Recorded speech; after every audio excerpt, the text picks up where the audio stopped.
Aqui na revisão do exercício que envolve o Darwin Calibrator aplicado para detecção de pontos candidatos de fuga, temos como início um modelo onde já temos carregados os elementos escada.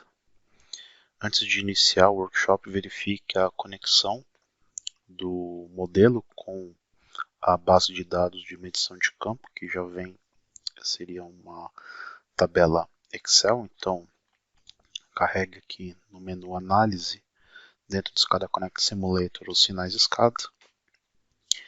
Clica aqui em Editar, só para verificar aqui a conexão. Caso tiver algum sinalzinho vermelho aqui, na linha conexão, vem aqui em Editar e corrija o endereço do arquivo. Então lá na pasta do onde você extraiu, tem que ter lá o arquivo medições de campo. Aí dando OK, isso vai fazer sumir as marquinhas vermelhas para atualizar o endereço de onde está a pasta. Fazendo o cálculo do cenário EPS calibrado existente, teremos aqui nas anotações do elemento SCADA a informação na anotação já digerida que compara a medição com o modelo e a diferença em todos os pontos. Neste modelo temos 6 pontos de medição de controle de pressão e a de vazão na entrada do sistema, que é a jusante do reservatório. Pelo elemento SCADA podemos tirar um gráfico e neste gráfico podemos verificar aqui a diferença da vazão que foi lida no campo com a vazão que está sendo modelada, e notamos aqui uma clara diferença que é muito maior no período da noite. Então aqui a gente está trabalhando com um modelo que ainda não tem modeladas os vazamentos, as perdas reais. Então já se admite que o modelo já está calibrado, os consumos também estão muito bem definidos. Então a gente vai usar neste workshop o Darwin Calibrator e seu algoritmo genético para usar a ferramenta de detecção de ponto candidato a vazamento. O intuito é encontrar os pontos mais prováveis, onde o algoritmo vai tentar aplicar um coeficiente emissor. E vamos usar no algoritmo as medições da madrugada, que é quando as perdas aparentes são minimizadas. Este modelo também já possui os consumos provenientes de dados medidos, e também já foram espalhados aqui um certo volume destinado a perdas aparentes, usado por cálculos externos, como uma porcentagem da diferença da vazão da faturada pela produzida. Então pega uma porcentagem em função da vazão mínima noturna. Então a vazão mínima noturna ali dá mais ou menos o volume, a vazão por as perdas reais. Então, tendo aqui o modelo prontinho com os sinais já ajustados, podemos dar início ao uso da ferramenta do Darwin Calibrator. Então, dentro de um estudo, podemos trazer aqui dentro do estudo os snapshots diretamente pela importação do SCADA.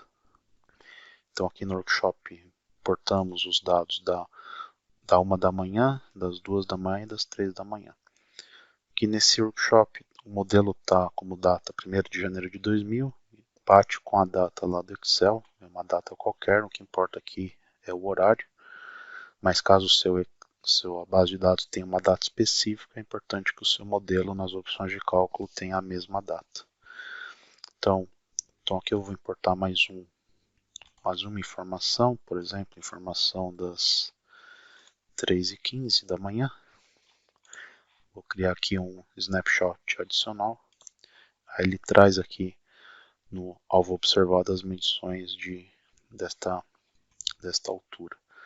E ele também aqui já define o horário certinho para ele fazer a leitura adequada do modelo e fazer o estudo de inserção dos coeficientes de emissor olhando o horário certo.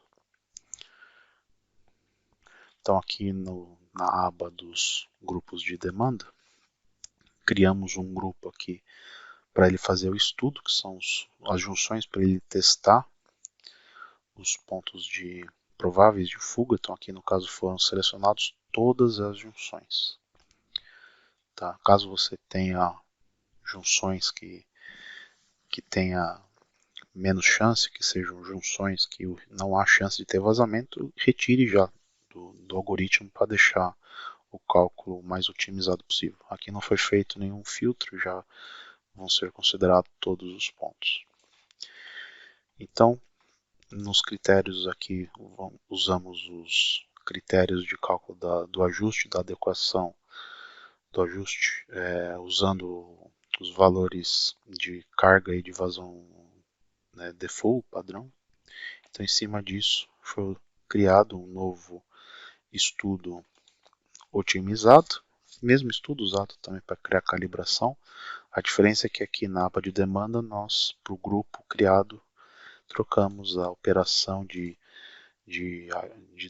demanda para a detecção de nó de fuga. Então, tendo esta opção configurada, podemos definir aqui o coeficiente emissor mínimo e máximo que ele pode tentar. Então aqui foi definido o mínimo de 0 e o máximo de meio, com um incremento de 0,01 e 0,01, e no máximo ele vai encontrar 10 nós por solução. Nos dados de campo escolhemos quais os horários, então aqui foi definido, no exercício foram duas tentativas. A primeira tentativa é só com os dados de 1 a 3 da manhã. Então nesse primeiro horário foi usado os snapshots de 1, 2 e 3. Esse último aqui eu criei agora, para exemplo. Vou remover ele. E nas opções foi definido aqui um número de tentativas maior.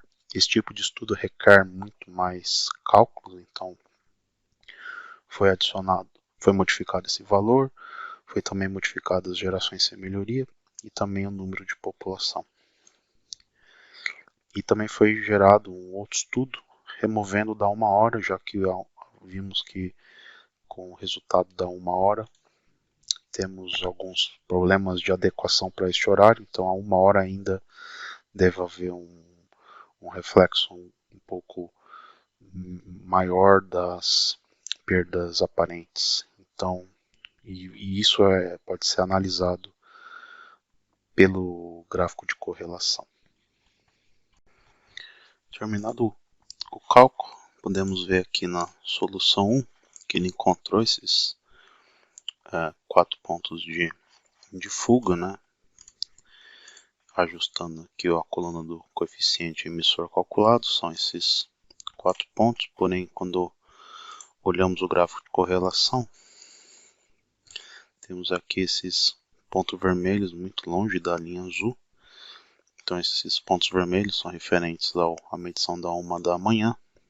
Então não teve tanta sinergia assim. Então, como teste, foi proposto criar um outro cenário, um outro estudo otimizado, fazendo a mesma aplicação, porém retirando a medição da 1 da manhã, deixando só das 2 e a das 3 para verificar como que ficam os resultados.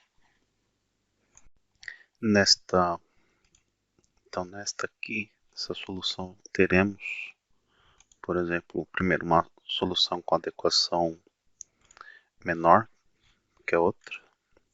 E se olharmos a correlação, temos mais proximidade, já que removemos os dados do dia 1. Então é interessante exportarmos cada uma das soluções para comparar os pontos detectados em cada uma delas. Então, ao termos aqui um estudo feito, no caso aqui 2, podemos exportar cada uma das soluções, mantendo aqui um nome interessante para comparar. Quando o estudo é focado em detecção de ponto provável de fuga, desliga a opção de exportar demanda e ligue as opções de expor coeficiente de emissor. Ok? Então, aqui eu já tenho as duas soluções já exportadas, então só para mostrar, exporta, lembrando de ativar para exportar o coeficiente, desligar a de demanda. Aí eu tenho aqui no meu modelo os dois cenários e podemos verificar o resultado criando uma camada por cor para mostrar nas junções o valor do coeficiente de emissão. Então, por exemplo, neste cenário, contemplando também a medição de 1 da manhã, deu esses pontos e esse ponto verde aqui na extremidade inferior esquerda e tirando a opção da 1 da manhã, deu aqui também uma medição no canto inferior esquerdo e também aqui. Então são duas regiões em que ambos os estudos apareceram. Então são regiões interessantes para fazer algum estudo ali adicional, interpretar, verificar se não houve nenhum sinistro, enviar a equipe de acústica e fazer uma análise detalhada. Olhando aqui para os cenários, a comparação com a medição de campo, então fazendo o cálculo aqui do cenário.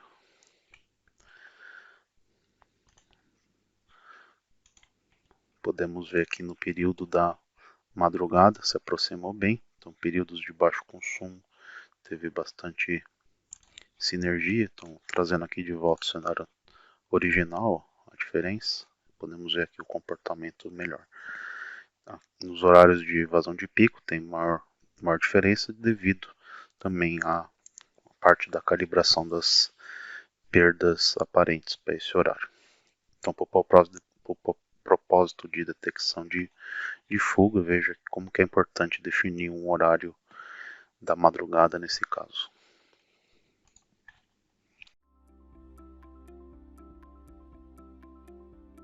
If you found this video helpful, please give it a like. If you want to see more such series, consider subscribing to our channel. Thank you, and see you next time.